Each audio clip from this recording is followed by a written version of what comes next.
Over the years, I've done a lot of power ranking videos. I've ranked the most powerful graduates from each Hogwarts house, the most powerful Death Eaters, the most powerful Aurors, the most powerful Order of the Phoenix members, and so on and so forth. But somehow I've never actually ranked the 10 most powerful wizards of all time. I don't know how I missed it, but today we're going to be finally putting this topic to rest, taking a look at the 10 most powerful wizards to have made their mark, whether good or bad, on wizarding history. Anyway, let's dive in.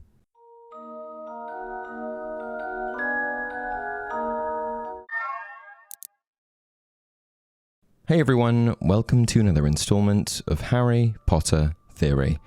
Before we get started, I just want to make one distinction. This video will be taking a look at wizards and not witches. I'll make a separate video for witches in the coming weeks. To kick things off, we'll start with number 1 on the list. Order of Merlin 3rd class, honorary member of the Dark Force Defense League, and 5-time winner of Witch Weekly's Most Charming Smile Award, Gilderoy Lock... Just kidding. We're going to start in reverse order, beginning with number 10, Severus Snape. The number 10 spot was probably the hardest one to fill on this list. Everyone above this point was a shoo-in, all 9. But when it came to figuring out a 10th, I found myself trying to distinguish the wizards that were incredibly talented from the ones that were true titans of magic. But if there's ever been a wizard worthy of recognition, it's Snape. And to me, he's a sort of stepping stone between some of the more talented wizards in the series and the ones that were powerful enough to make their mark on wizarding history.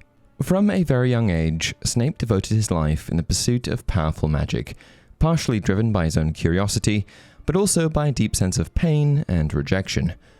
Born to an unhappy home, he found solace in magic, but his obsession, particularly in the dark arts, intensified when Lily Evans, his love interest, finally cut ties with him after he called her a mudblood. At Hogwarts, Snape's brilliance was undeniable. While his classmates were learning magic, he was already rewriting it, scribbling in his textbook under the alias The Half-Blood Prince, inventing spells, refining potion recipes, and experimenting with magic in ways few students ever dared.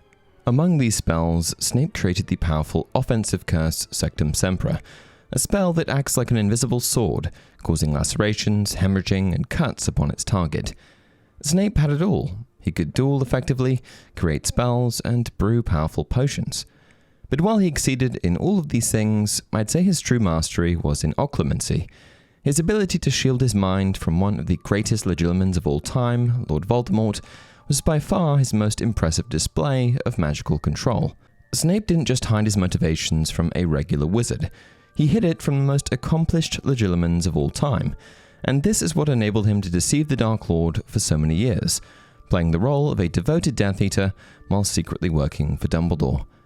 And if you still aren't convinced, let's not forget that Snape was one of only 2 known wizards to have mastered unsupported flight, aka the ability to fly without a broomstick.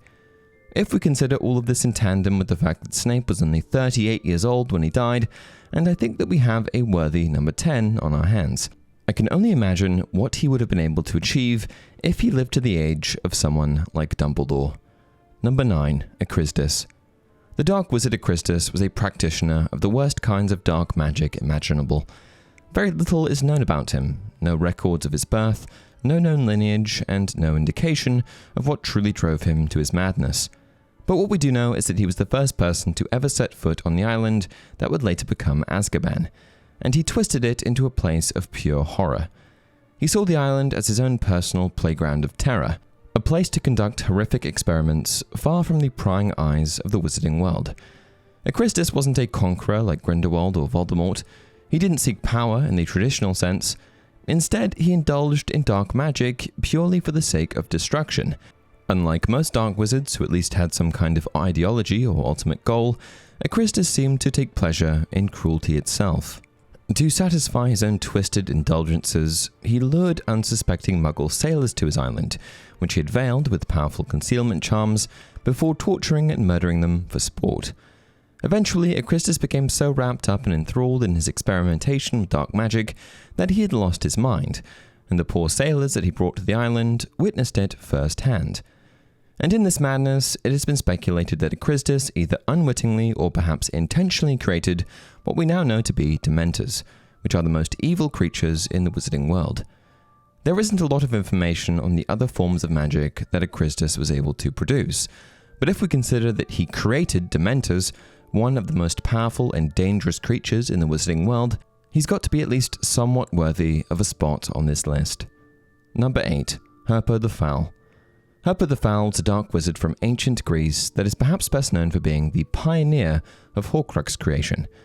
Herpo dedicated his life to experimenting with magic that most wizards would never dare to attempt, and on that journey, he became the first ever wizard to create a Horcrux, making him the originator of immortality through soul splitting. One of Voldemort's greatest powers was anchoring himself to the mortal realm by splitting his soul into pieces. But if we consider that one of Voldemort's greatest achievements, Horcrux creation, was not only achieved but actually pioneered by another, then it becomes all the more impressive. However, Horcrux creation wasn't all Herpo was able to achieve.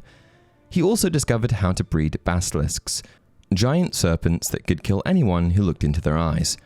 He did this by hatching chicken eggs beneath a toad, creating basilisk eggs.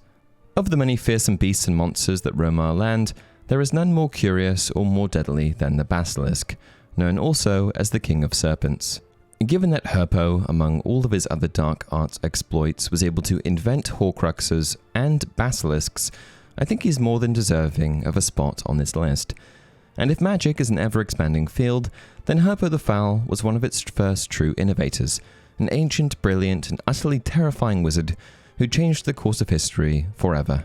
Before we continue, I just want to mention that only 25.6% of you are subscribed, so if you enjoy the content, please subscribe to help support the channel. Number 7 and 6, Godric Gryffindor and Salazar Slytherin. Spots 7 and 6 are up for debate, because there's really no telling which of these two Hogwarts founders was more powerful than the other. But one thing is for sure, both of these men have earned their own spot as one of the 10 most powerful wizards in history. The first thing that can be said is that the power of the Hogwarts founders in general is thought to be uncomparable to most modern-day witches and wizards. These were not just ordinary magical individuals, they were pioneers, wizards of such extraordinary skill and intellect that they were able to create a school of magic that has stood for over 1,000 years. And what's important to note here is that each man brought something different to the table. Gryffindor was a duelist, a warrior, and a leader who fought for equality, and Slytherin was a visionary, a dark magician, and a master of secrets and forbidden knowledge. But let's take a look at the traits of each man with a little more detail. Godric Gryffindor was a tall, broad-shouldered man with a lion-like mane of hair. Unlike most wizards of his time, Godric was known to duel with both magic and a sword, a highly unusual trait for someone who could produce magic. And as it turns out, he used his sword not out of necessity, but to give his opponents a fighting chance. And if we consider that he was, according to Rowling, the most accomplished duelist of his time, then this all starts to make much more sense. But beyond his skills in battle, Godric was also a master of charms, similar to Dumbledore, an area of magic that allowed him to perform some of the most complex enchantments of his time. Alongside the other three founders, he played a crucial role in enchanting the Sorting Hat, imbuing it with sentience and the ability to magically assess a student's traits and place them into a house. While there isn't an abundance of historical records detailing Gryffindor's full abilities, one fact remains indisputable: he was virtually unmatched in magical combat. And while Godric may have edged out Salazar in dueling abilities, it's important to note that they were rivals, which by default places Salazar at least somewhere near the top of the dueling hierarchy. Salazar also possessed his own unique set of skills that set him apart. While Godric was a powerful duelist, Salazar was a skilled tactician and strategist, someone who preferred to outwit and outmaneuver his opponents rather than relying solely on raw power. He approached magic with precision and calculation, making him a far more methodical and dangerous opponent in many scenarios. What truly elevated Salazar, however, was his willingness to delve further into the dark arts than nearly anyone else. His mastery of forbidden magic gave him an edge in crafting powerful curses, creating secret chambers, and binding his magic to the very fabric of Hogwarts itself. If Godric was the bold warrior, Salazar was the shadowy mastermind, combining his intelligence, cunning, and dark magic to leave an indelible mark on the wizarding world. And one thing's for certain, Their contrasting styles and philosophies defined their rivalry and solidified their places as two of the most powerful wizards of their time. Which one is 6 and which one is 7 is up to you guys. Number 5. Peverell brothers, death? This one's a bit of a wild card, and I suspect that many of you may not agree with my placing. In fact, I could probably be convinced against it. But for now, hear me out. The Tale of the Three Brothers, written by wizarding author Beedle the Bard, tells the story of 3 wizard brothers who come across a treacherous river on their travels. They use their magical abilities to conjure up a bridge, but are confronted by Death, who is unhappy that they have cheated him of his potential victims. Death, under the guise of congratulating them, presents them with gifts. The first brother asks for a wand more powerful than any other. The second asks for a stone that can bring back the dead. And the third asks for a cloak of invisibility that will shield him from Death's gaze. But the thing about this story is that many people believe it was influenced by real-world people and events. So it's true, asked Harry? All of it? The Peverell brothers? Were the 3 brothers of the tale? Said Dumbledore, nodding. Oh yes, I think so. Whether they met Death on a lonely road, I think it more likely that the Peverell brothers were simply gifted, dangerous wizards who succeeded in creating those powerful objects. The story of them being Death's own hallows seems to me the sort of legend that might have sprung up around such creations. The tale of course refers to the 3 ancient wizard brothers, Antioch, Cadmus, and Ignotus Peverell. And if it's true what Dumbledore says, that these 3 brothers created the 3 Deathly Hallows, the most powerful magical objects in all of existence, then it'd be hard to convince me that they weren't some of the most powerful wizards of all time. Furthermore, if we consider that acquiring all 3 Hallows makes you a Master of Death, an enigmatic title that is yet to be properly defined, but likely means the bearer holds dominion over life and death in some capacity, either through enhanced power, immortality, or an unparalleled mastery of magic. On the flip side of all of this, it's also possible that Death from the tale was real, and thus did in fact craft the Hallows himself. One thing's for sure. Whoever created them certainly possessed a different level of power. 4. Grindelwald. First things first, I know what you're thinking. Grindelwald already?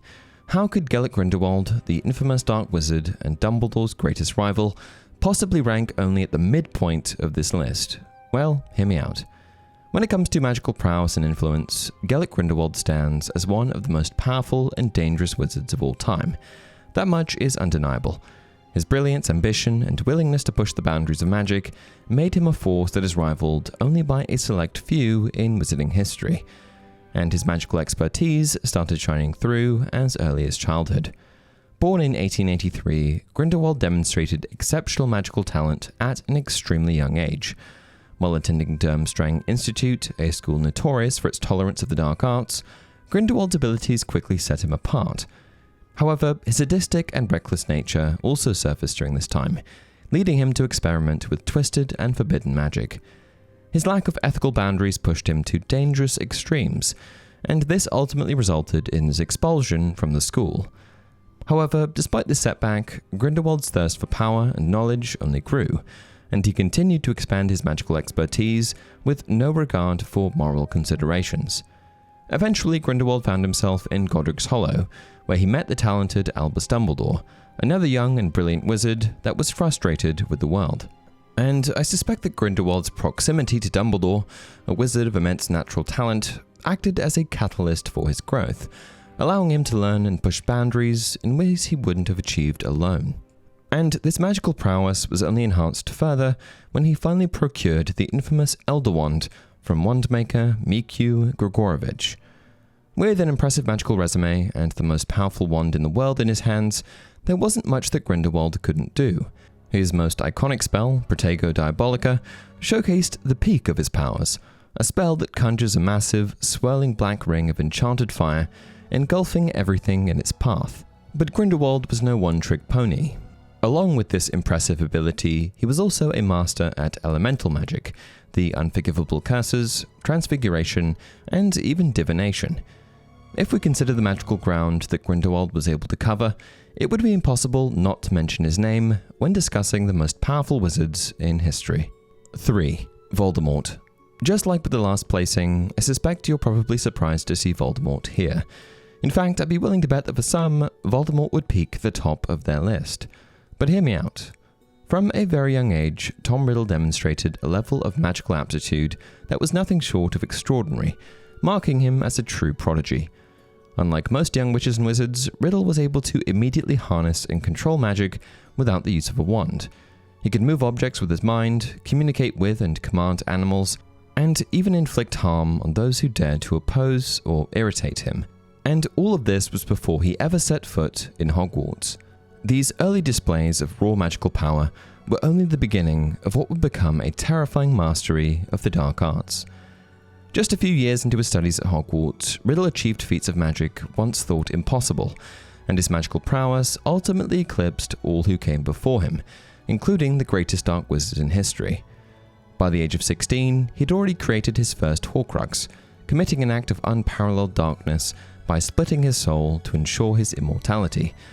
And over time, he pushed this heinous act even further, splitting his soul into a total of 8 fragments. Voldemort's skills extended far beyond those of a typical dark wizard. He was a master of both occlumency and legilimency, able to penetrate the minds of others with ease while ensuring that his own thoughts and intentions remained impenetrable. And his proficiency in these arts, particularly legilimency, allowed him to manipulate, deceive, and dominate even the most strong-willed opponents. But the list of Voldemort's magical accomplishments was truly extensive. He mastered flight without a broomstick, an ability that only one other wizard had mastered, and likely learned from him. He created spells like Mort-Mortre, which summoned the Dark Mark, a symbol of fear and death. He mastered the grotesque art of necromancy, allowing him to reanimate and control corpses and build an arm-eaten fairy. He learned how to possess living creatures, and he completely mastered the art of transfiguration. There really wasn't anything Voldemort couldn't do. Besides, understand love, I guess. Voldemort's magic wasn't just powerful, it was revolutionary, rewriting the limits of what wizards believed possible. His unmatched intellect, obsessive pursuit of immortality, and willingness to push magic to its darkest extremes made him one of the most formidable dark wizards in history. But that's an important detail here, the most formidable dark wizard. Not all powerful wizards were evil. Number 2. Dumbledore. You knew his name was coming, Albus Dumbledore, unquestionably one of the most powerful wizards to have ever lived. Much like Grindelwald and Tom Riddle, Dumbledore's magical abilities began manifesting at a very young age, and he consistently turned heads.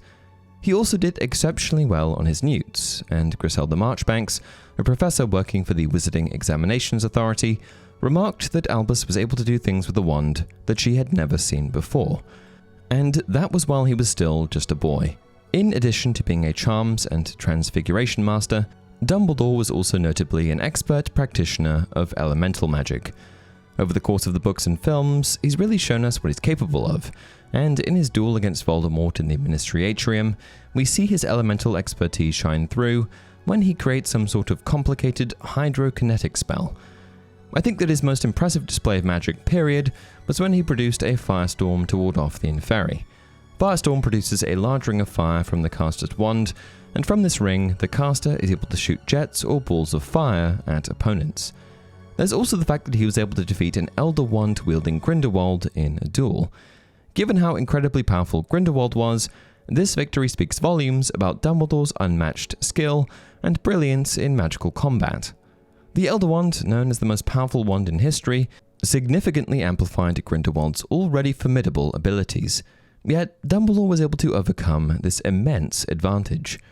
There truly isn't a subject or area of magic where Dumbledore is lacking, and he is truly a master in transfiguration, charms, potions, elemental magic, occlumency, and more. He is the exception to the phrase jack of all trades, master of none, as he was truly a jack of all trades, master of all. Number 1. Merlin. Last but not least, I'm sure some of you knew it was coming, we have Merlin, aka the Prince of Enchanters. Known as the most legendary wizard in history, Merlin's name is synonymous with magical greatness, and his legacy extends far beyond his own era. There isn't a witch or wizard who doesn't know his name. Merlin was alive during the medieval era and was a member of King Arthur's court. But what you may not have known is that Merlin attended Hogwarts. Because Hogwarts was founded in 990 AD, there are a few different theories floating around in regards to the year that Merlin attended the school. However, many believe him to be one of the school's very first students. While there, he was sorted into Slytherin House, which may surprise some people, given that he is remembered as a figure of light and goodness. However, this sorting reflects his ambition, cunning, and drive to achieve greatness, and qualities that defined his life's work. Merlin's mastery of magic was unparalleled. He wielded ancient, powerful spells and was an innovator in magical theory, creating spells and enchantments that wizards continue to use centuries later. His magical abilities extended to virtually every known branch of magic: transfiguration, divinations, potions, and charms.